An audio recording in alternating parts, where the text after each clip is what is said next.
Neto, você já perdoou quantas vezes hoje, Neto? Perdoou nenhuma vez, não? Acho que perdoou uma vez por dia, acho que também perdoou uma vez por dia. Eu já perdoei hoje uma vez. O irmão Aparecido que chegou aqui com um chaveiro do Corinthians, já perdoei ele, porque eu vou te falar. Fala sério, né, irmão?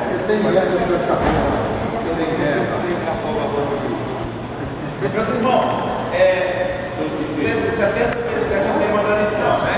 A lição está baseada lá em Mateus capítulo 18, 19. O primeiro tópico da lição fala que o maior no reino dos céus. Entre nós aqui, quem os irmãos acham que vai ser o maior no reino dos céus? Maior? Eu também acho que é o Rafael. Eu concordo com o Rafael, né? Mais alto, mais alto. Isso quando o irmão, aquele outro magrão, não está aqui, né? Rubinho. Hã? Rubinho. É, que aí ele passa. Não, aquele senhor lá da chácara também, como é que é o nome dele? Jô.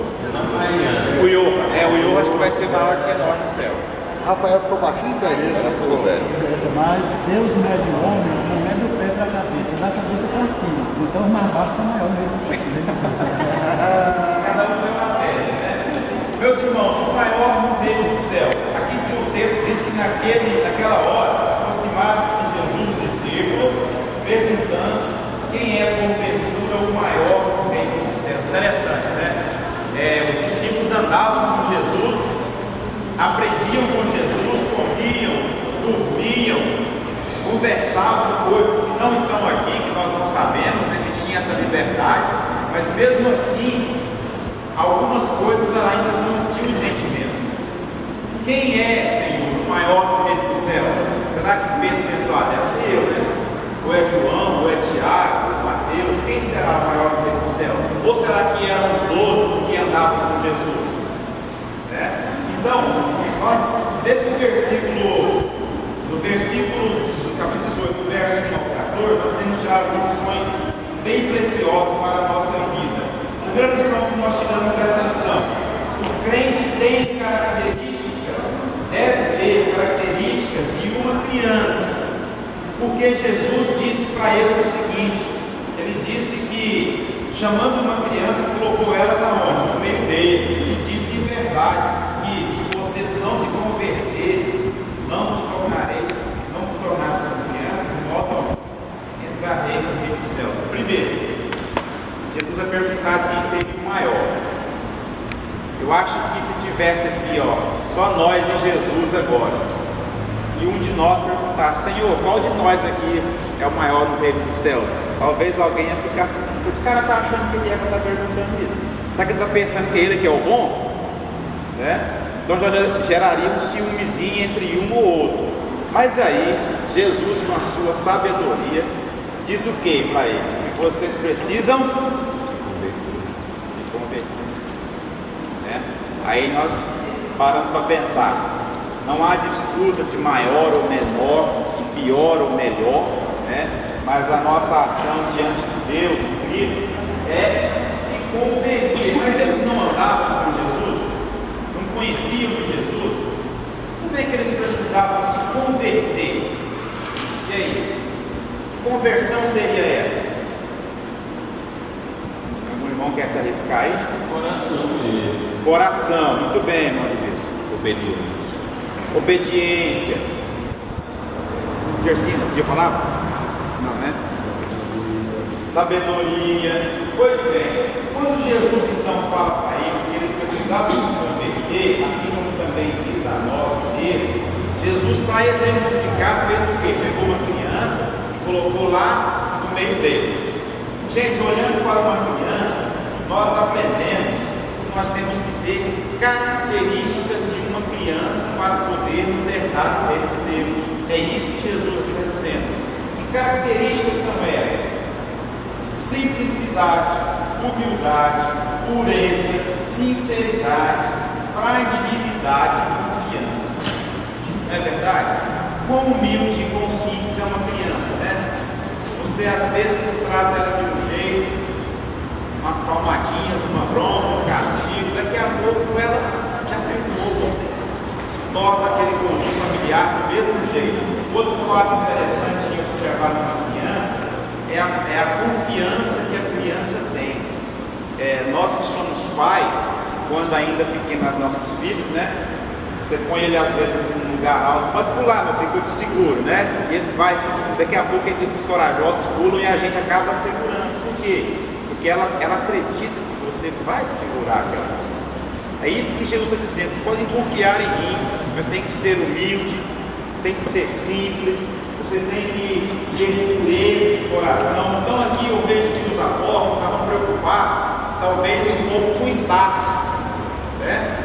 E aí, então, a resposta é: primeiro, você tem que se converter. Segundo, tornar-se como uma criança. Aí a gente traz para nós hoje, né? Se Jesus disse para os seus discípulos que eles precisavam se converter, e nós?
Havia uma prepotência, o irmão está dizendo, né, por parte de alguns.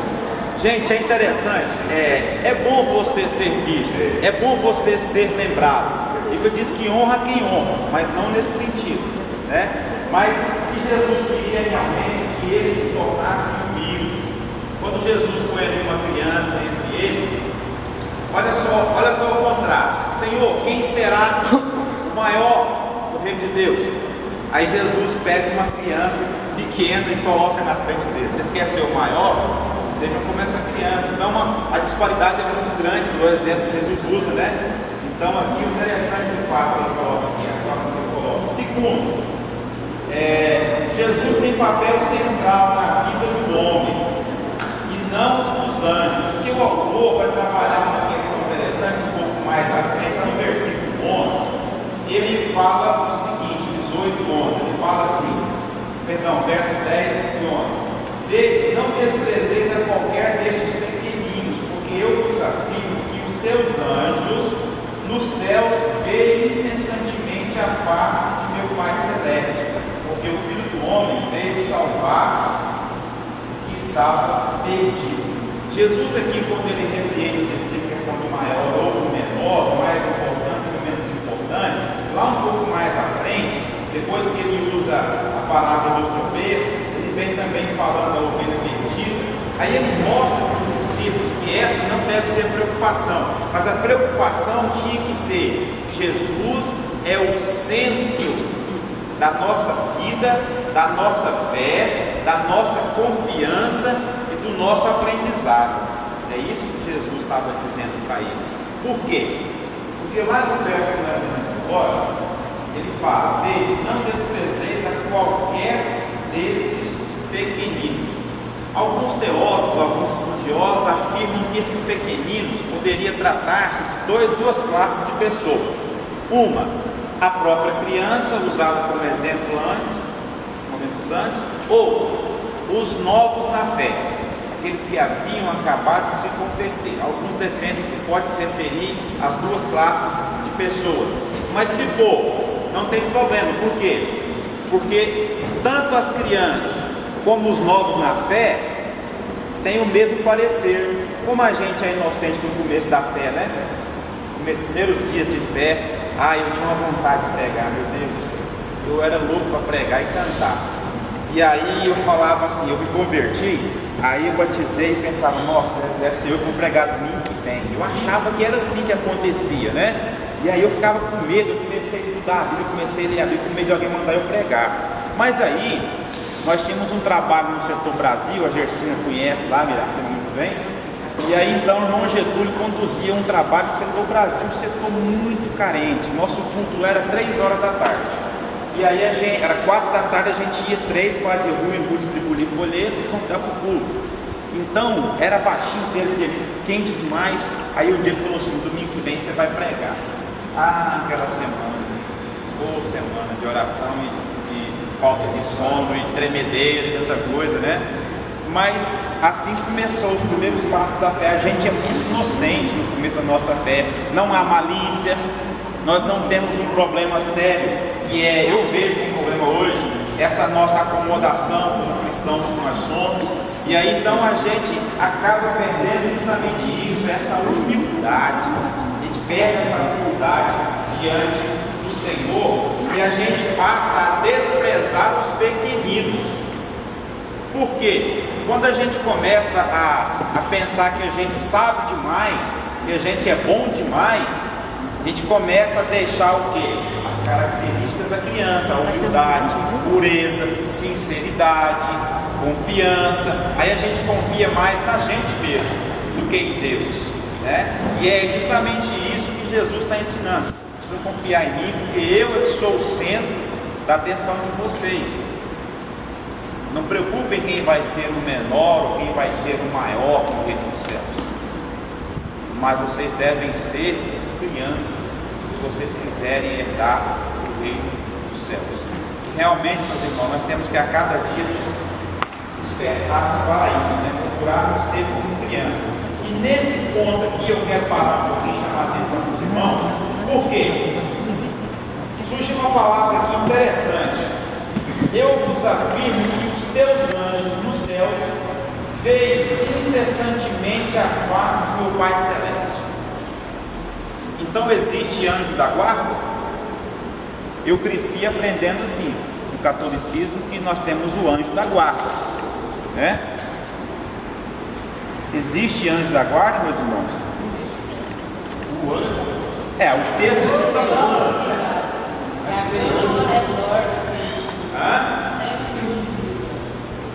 Olha só, verso 10.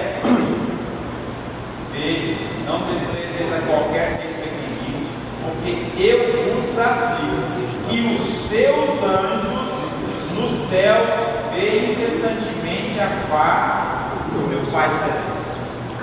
Os seus anjos, os anjos dos pequeninos. Pois é, então assim, existe anjos da guarda? Tem um para cada pessoa, os anjos estão no corredor do povo do Senhor. Já que não tem um, você não tem um anjo da guarda não? A gente aprendeu que realmente tinha um anjo. Eu cresci aprendendo isso. Mas há anjos que nos guardam ou não? Os anjos do Senhor.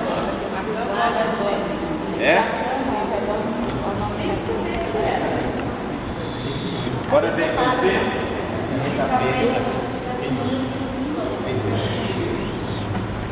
Então tá bom, vamos lá então. Alguém abra lá em Hebreus 1,14.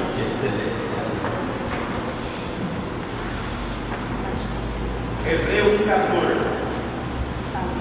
Hebreus 1,14. Hebreus 1?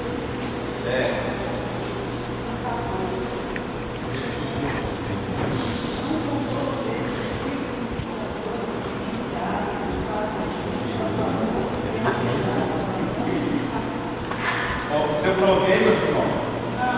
Não. Hebreus 11? Não, Hebreus 1,14. Enviados para serviço a favor que antes de dar a salvação. Isso. Não são esses o quê? Ministros para quê? Servir. O que aconteceu? Nós estivemos aqui quarta-feira pregando, né? O que aconteceu quando Elias estava no deserto, fugindo da rainha, com medo de ser morto? Que ele estava dormindo. O que aconteceu com ele?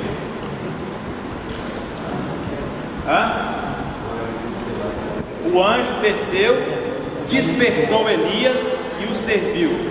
Não é isso? E se a gente for voltar ao Velho Testamento, ou ao Novo também, lá na ilha de Patmos, o que o João fez diante do anjo?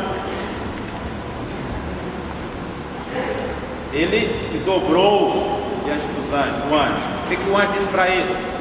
Não faça que eu sou igual a O conservo teu, né? Ele, se não me engano também, Isaías, no capítulo 6, verso 3, fala a respeito disso também. Deixa eu ver aqui. Isaías 6, 3 diz assim: e clamavam uns para os outros, dizendo: Santo, Santo, Santo é o Senhor dos exércitos, toda a terra está cheia da sua glória. Armando o texto que os anjos são enviados de Deus para o quê? Servir. Para servir. Eles assistem diante do Senhor.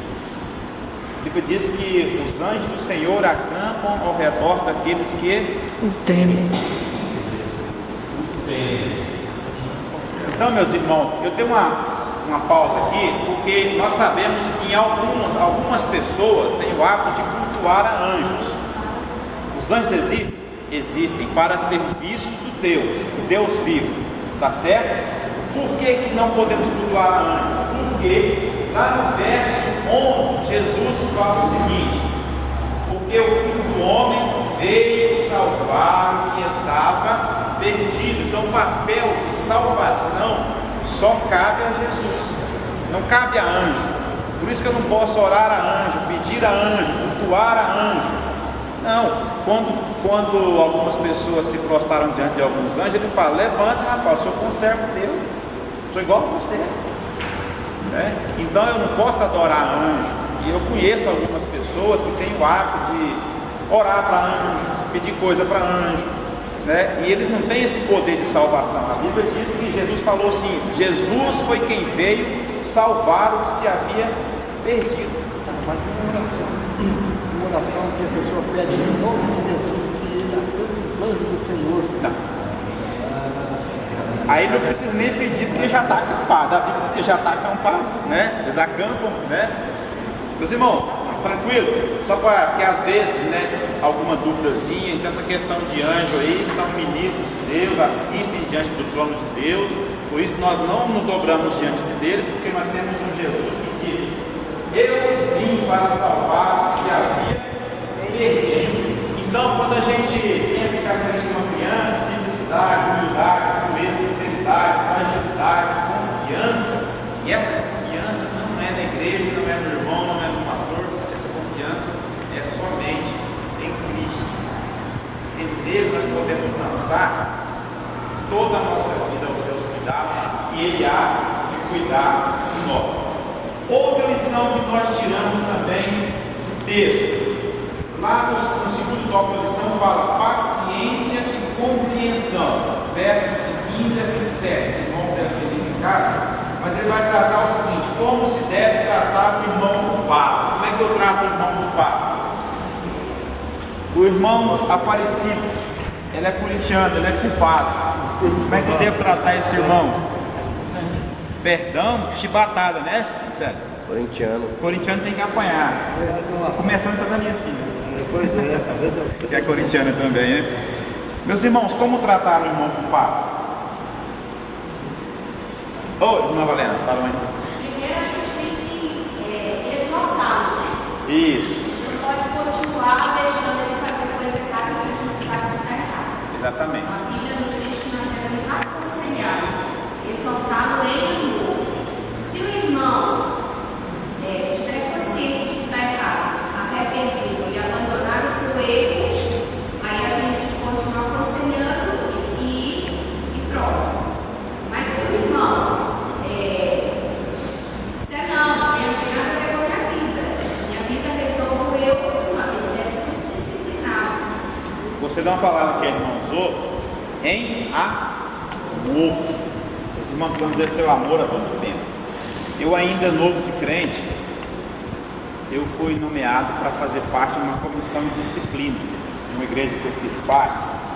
Tinha um irmão lá que estava vivendo igual, sei lá, não cabe aqui dizer o que, Aí nomeou-se uma comissão, era o relator, disciplina. Aí eu fui lá, cadê esse irmão? Eu e esses irmãozinhos lá.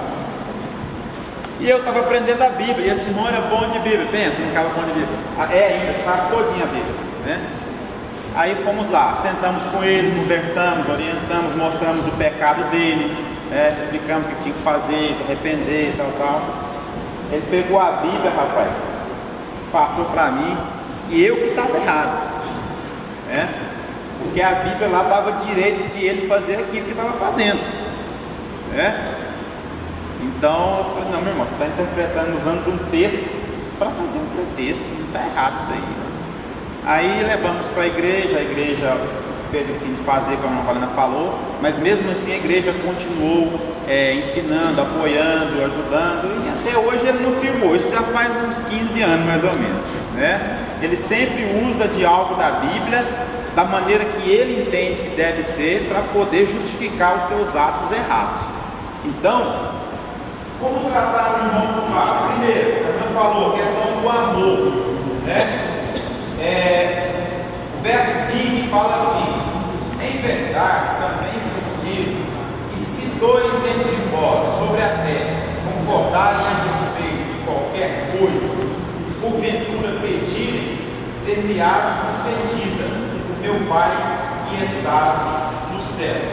Meus irmãos, essa questão da repreensão, ela vem como uma maneira também de a gente testemunhar, a gente preservar o nosso testemunho. Lá onde eu trabalho, nós temos classificações de comportamentos e classificações de punições.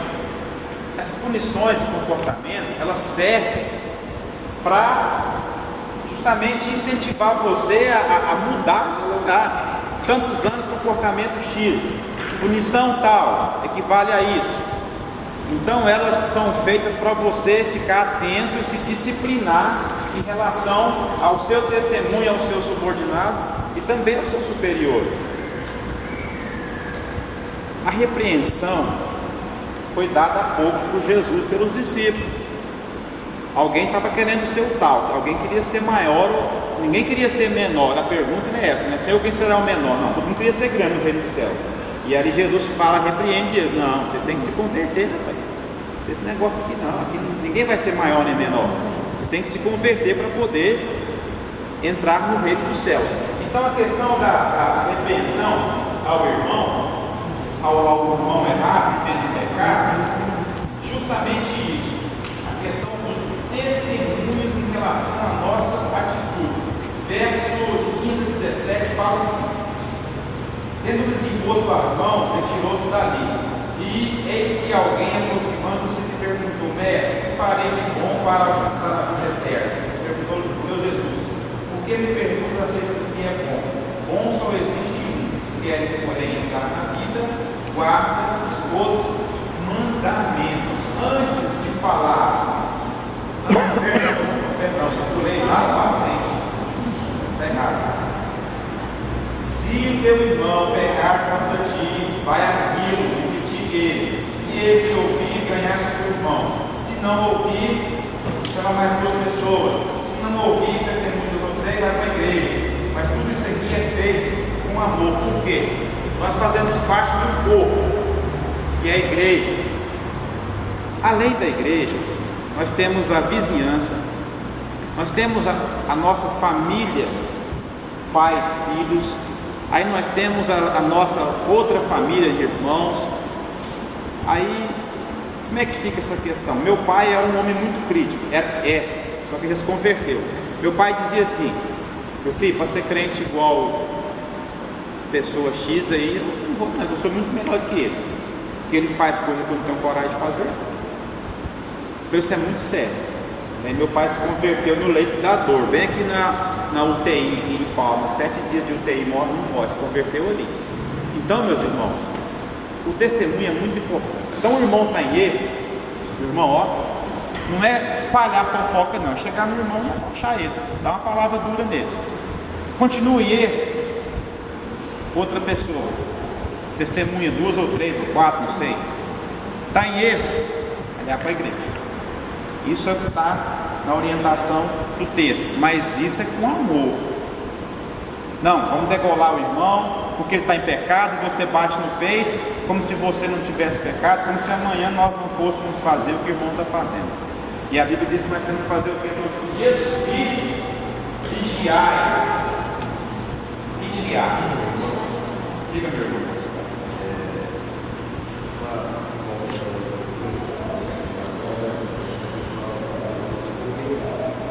Eles vão Seguiam. ficar legal, e então nós precisamos acordar para isso. Que é, às vezes você está na igreja, está quem precisa se converter? Pois é. O irmão está dizendo que aqueles homens andavam com Jesus, viviam com Jesus, aceitavam. E Jesus diz para eles que eles precisavam se converter. Como é que é isso? Porque ainda existia algo na vida deles que atrapalhava eles amarem a Deus da maneira que eles precisam mais. Existia algo neles, né? Poderia atrapalhar, então, né? O que acontece? Meu irmão, deixa eu dar uma palavra também. Todos nós, isso é uma opinião minha, eu penso que todos nós precisamos nos converter todos os dias. Não nos convertermos a Cristo. Em Colossenses fala que nós não podemos ficar o tempo todo crucificando a Jesus, não, nossos pecados não, mas nos convertermos em questão das nossas atitudes diante do nosso Deus. Sou crente, sou batizado, tenho convicção que sou crente, mas vez por outra a gente acaba cometendo atitudes que não condizem a um cristão. Vou dar um exemplo da minha vida. Eu tinha uma raiva de uma pessoa e eu não conseguia, eu tinha uma raiva daquela pessoa muito forte. Aí um pastor, irmão, você vai orar por ela. Mas eu orar porque eu tenho raiva dele, não gosto nem da voz daquela pessoa. Eu orei 1 ano, meus irmãos, e nada. Orei mais 1 ano. Hoje eu sou amigo dela. Então, graças a Deus, eu tirei esse rancor do meu coração. E ela nunca tinha me feito mal, mas não gostava dela, né? Outra coisa, quando Jesus falou isso aí, Jesus não estava só com os discípulos. Ele estava cercado por quem? Pessoas, mas que tipo de pessoas? Fariseus. Os fariseus estavam ali em volta. Ora, os fariseus, quem eram os fariseus?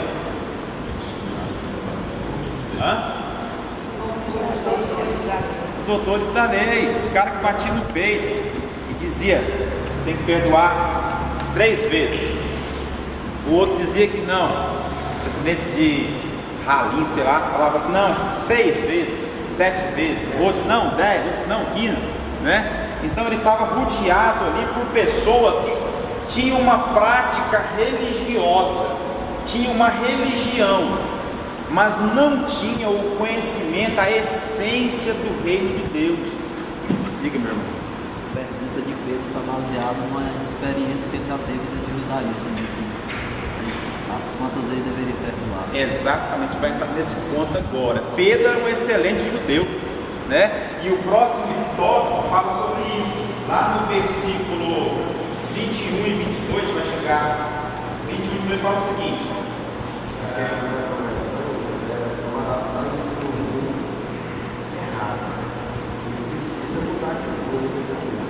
É verdade.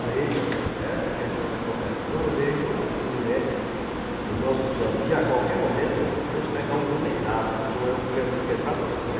E aí ele precisa se converter. O que é convergir, né? Você está indo. Mudar de direção. Você tem que mudar a direção que você está indo. E é isso que eu entendo que Jesus estava falando para aqueles homens de converter. Fala, vocês estão indo no rumo errado, vocês estão querendo ir no primeiro lugar. Vocês não querem nascer grandão, nem aprender ainda de mim. E a simplicidade Jesus daí ia lavar os pés deles lá na frente. Exatamente. Jesus ia mandar o Espírito Santo para poder trabalhar na vida deles e orientar eles, para eles poderem agir na orientação deles. Eles estavam agindo só com a orientação deles, para que eles estavam aprendendo com Jesus. Que a gente vê, e que a gente fala para aqueles homens, que no futuro eles iam levar a conta. Mas enquanto eles estivessem com ele, eles estavam protegidos. Tanto é que você não vê ninguém matar a ninguém no período que Jesus está aqui. há perseguição, há aqueles rumores, tudo, né? Mas Jesus, no seu tempo de ministério, enquanto homem aqui na terra, ninguém botou a mão no ninguém.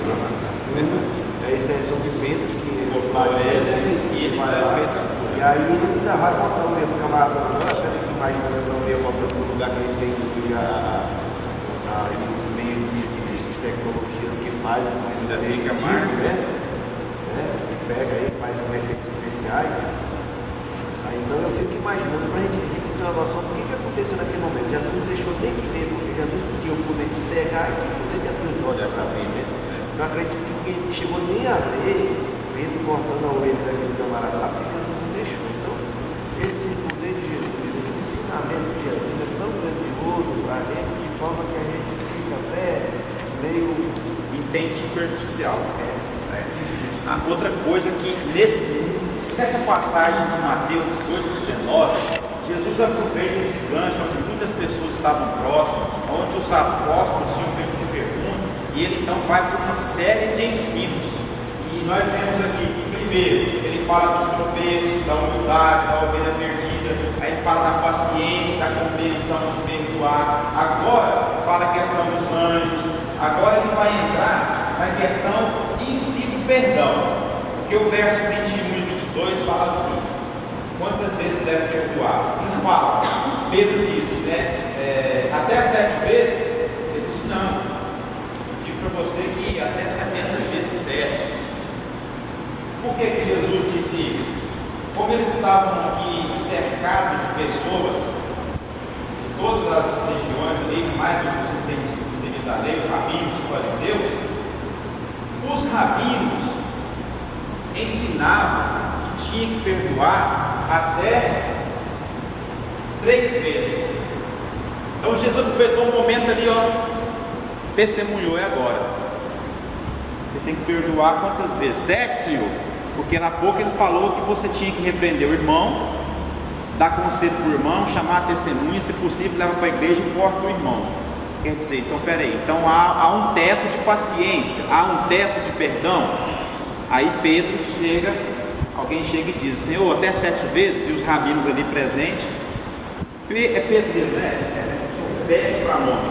Ou seja, os rabinos ensinavam que era até 3 vezes. Pedro, para ser generoso, usa um número, um número perfeito, que é 7, fala até 7, quer dizer, aumentou 4, para ser melhor do que os rabinos, ele fala, não, até 7, Senhor. Aí Jesus fala de novo para ele, não, meu filho, mas até 70 vezes 7. Aí eu penso que naquele momento ali houve uma decepção muito grande da parte de Pedro e da parte daqueles que estavam ao redor, porque eram ensinados que se perdoava até 3 vezes. Então havia um limite de perdão. Jesus chega e fala, nada disso, não tem limite de perdão aqui para ninguém não. Mas aqueles que estavam ali, não concordavam com isso. Não concordavam. Mas olha esse absurdo que esse camarada está ensinando. Exatamente. Aí, 490 vezes. Mas muitos concordaram, porque muitos estavam com seus corações ali dispostos a crer no Senhor e aceitar. Ou seja, não há limite, meu irmão, tem que perdoar quantas vezes for preciso. Por quê? Porque eu preciso de perdão todo momento, você todo momento, não é verdade? Nós não pecamos só 1 ou 2 vezes por dia. Da hora que nós acordamos até o dia amanhecer, até o dia anoitecer ou acabar, o dia seguinte, é pecado demais que nós cometemos. E o tempo todo o Senhor nos perdoa, não é verdade? A gente não precisa ficar pensando, poxa, Jesus me perdoou, então hoje só posso pecar 7 vezes ao dia, porque é 7 vezes? Não há limite de perdão. Agora, porque não há também limite de perdão, eu não posso viver uma vida também aí, né, desregada, né? Todo momento, pecado. Aí é o pecado premeditado. Aí tem que se converter. Sabe que é pecado que não fazer, né? Eu sei que Jesus vai me perdoar, mas eu vou matar um bem ali outro. Me fez raiva. Mato, depois peço perdão, né? Os irmãos sabem a história do irmão que foi orar atrás da porta, né? O cara ia dar uma facada nele. Eu esqueci um pouco dessa história, mas eu sei que alguém fez mal pro irmão lá e esse irmão falou assim, os caras iam matar ele ou roubar ele, uma coisa assim. Aí ele falou assim, peraí meu irmão, eu posso ir aqui orar antes de você fazer isso comigo? Ele falou, pode. Aí ele foi atrás da porta, né, e puxou a porta assim, e falou, Senhor, me perdoa, mas eu vou dar 70 facadas nessa pessoa aqui agora. Aí quando ele voltou, o cabo não estava lá mais, ele já tinha sumido, né? O Senhor já tinha tirado o homem de lá. Meus irmãos, não há limite para perdão, mas também não há limite para pecado. Por isso que diz a Bíblia, né? Vigiar e orar o tempo todo. Porque o diabo, vosso adversário, ó, está ao redor, né? Buscando alguém para poder destruir. Então, Jesus usa contraste. Você pega a criancinha, fala, tem que ser igual a criancinha, não maior. Aí ele diz agora que não tem que perdoar nem só 3, nem só 7, tem que perdoar aqui quantas vezes for necessário. Não há limite para perdão. O outro tópico da lição, meus irmãos, fala que o que Jesus ensina sobre o divórcio. Esse aqui é pedreiro, né? Mas eu vou só falar aqui o tópico principal do divórcio. O tópico principal desse divórcio aqui, como Jesus é sempre questionado sobre muita coisa, testado sobre muita coisa. Aí ele chega agora no divórcio. Por quê? Agora há pouco homens ensinaram que se perdoa até 3. Pedro quer ser generoso, não, até 7. Agora chega no divórcio. Por quê? Porque Moisés, lá no passado, disse que você pode divorciar. Interessante que eles pegam a palavra de Deus, né, para poder testar Jesus Cristo. E o divórcio? É legal ou não é legal? Minha veinha tá velha já, tá feinha, agora eu vou arrumar uma nova e vou divorciar dela. Mas Moisés disse que pode, meu irmão. Mas por que Não dá circunstância, porque ela está velha. Mas meu coração não é duro não, é mole. Por isso que eu vou largar minha veinha, porque ele é mole. E aí, alguém mais quer dizer alguma coisa? Posso divorciar? Depende da situação. Olha a pergunta, gente. Pera aí, a pergunta. Posso? Não separa. Eu não posso, minha irmã, divorciar? Pode. Olha a pergunta. Irmão, Edvilson. Neto, posso, Neto, divorciar, Neto?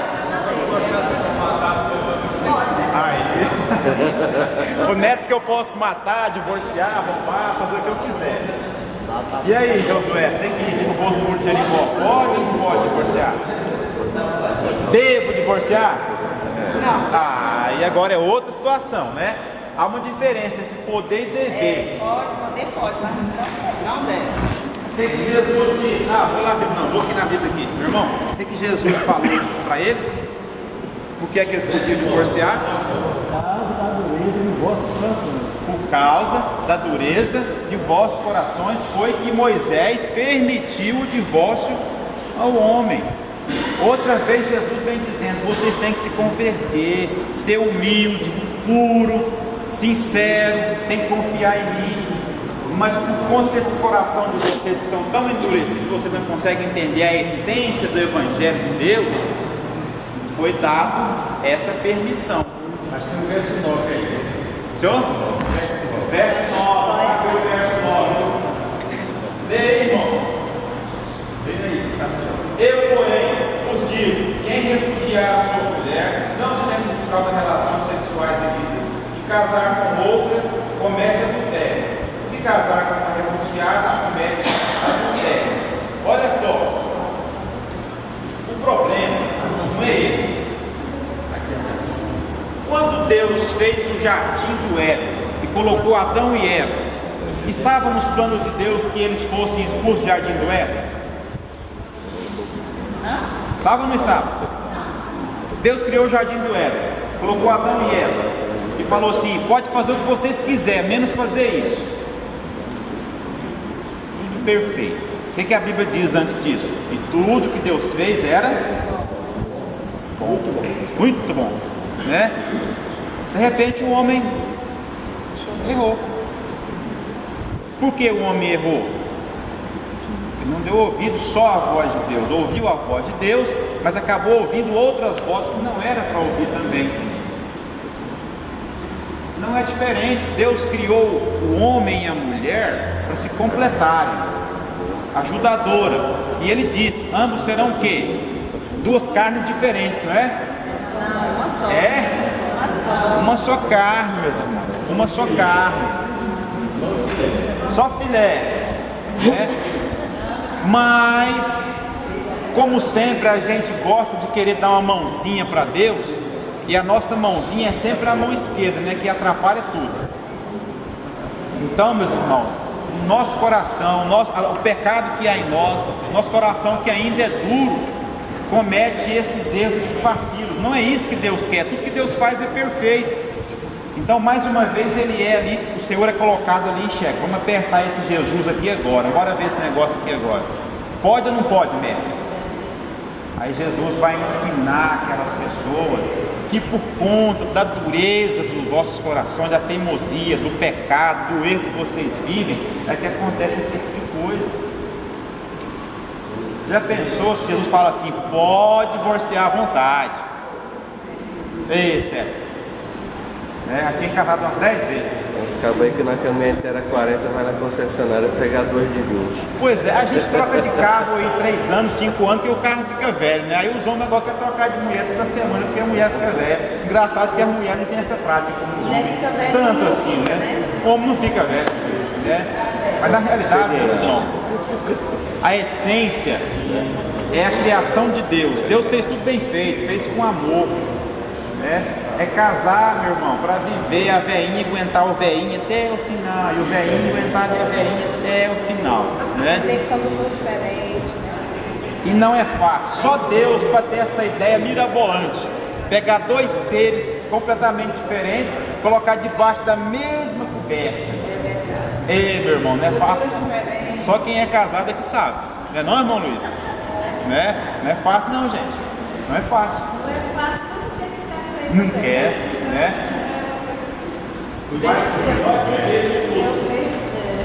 Nós vivêssemos na nossa vida o plano de Deus, e tudo que Deus faz, não tinha isso. Não tinha eu querer ser o maior do que Deus, o menor. Não tinha eu querer testar minha família. Não tinha nada disso. Mas o pecado, meu irmão, o pecado onde ele entra, ele faz um estrago feio na nossa vida. Muito feio. Então Jesus, mais uma vez, mostra sabedoria. Outro tópico nós aprendemos aqui. Lá no Jesus abençoa as crianças. Levavam-se as crianças para Jesus. Aí alguns discípulos, né? Ele queria repreender, não, tira essas criancinhas daqui. A gente tem essa mania, né? Quando eu era ainda um pouco, tudo que eu falo é quando eu era novo na fé, mas é lá que eu aprendi essas coisas, né? Criança, no curso, meu Deus do céu, bota as crianças lá para aquela sala para dar sossego na igreja, né? Criança correndo, aquilo, eu ficava doido, né? Eu achava que o culto infantil era para isso, para dar sossego no templo, né? Depois que você vai aprender, vai segurar uma criança aqui igual as minhas que era pequena, segurar uma criança aqui falando sobre teologia da prosperidade, do amor, será mais do que lá, não vai entender nunca. O nosso problema é que nós queremos muito para nós e não procuramos às vezes ensinar nossas criancinhas, né, os nossos filhos. As crianças devem ser levadas até a presença do Senhor. Nós, como os pais, avós, tios, temos que nos esforçarmos para isso. É isso que Jesus está dizendo aqui. Delas é o reino de Deus. Primeiro, no outro aspecto, nós temos que nos tornarmos puros, humildes como elas, né? Sinceras como elas. Mas segundo, que elas também têm o mesmo acesso ao reino de Deus, assim como nós. Só que a criança não sabe ir só. Nós temos que levar essas crianças ao reino de Deus. E não entender que o culto infantil, como eu entendi, é para dar sossego, não é isso.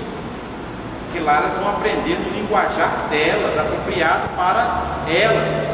A minha esposa, a vida inteira, quase que a vida inteira, foi professora, né? Sempre de crianças. E ela tem, assim, experiência na vida dela, de meninos que ela ensinou quando era pequenininho, 5 anos, 6 anos, hoje estão firmes na fé, hoje encontra com ela, agradece, ela vê o exemplo de vida que eles têm hoje. Já pensou se nós não levássemos essas crianças ao reino de Deus, até Jesus, até Deus? Mas levar, que eu falo, meu irmão, não é só chegar lá na igreja e entregar lá para o professor, não. Está aqui, pelo amor de Deus, toma conta, né? Super Nani.